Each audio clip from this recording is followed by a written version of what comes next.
মসজিদে আকসা এটা এমন একটি মসজিদ যেই মসজিদে আমার নবী মেরাজে যাওয়ার সময় নামাজ পড়েছেন। এই মসজিদ সেই মসজিদ যেই মসজিদের পাথরগুলো একদম সমুদ্রের তলদেশ থেকে জিনদের মাধ্যমে উঠানো হয়েছে।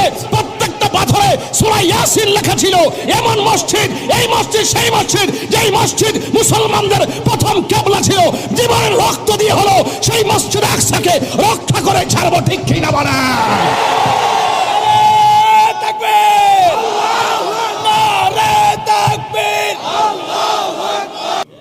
এবার মিল্লামিশা চলেন, সবাই মিল্লামিশা লন, আমরা ফিলিস্তিন যাই। কতক্ষণ ঠিক না বেঠি? এটা পরিষ্কার কথা। আসেন, বসেন, কথা বলেন। আসেন, আমরা কি ধারণ করি বুঝা যান। বইয়ের বাংলার জমিন তিন বেলা খাইয়া খেয়া খালি ফেসবুকে লিখলে চলতো না, ডাইরেক্ট চলে আমরা যাই। আমরা প্রস্তাব করি, আমরা পাঠাই দেন। শুধুমাত্র বেশি আমরা ট্রেনিং লাগতো না, ডাইরেক্ট সমান করে বললাম কতক্ষণ ঠিক না।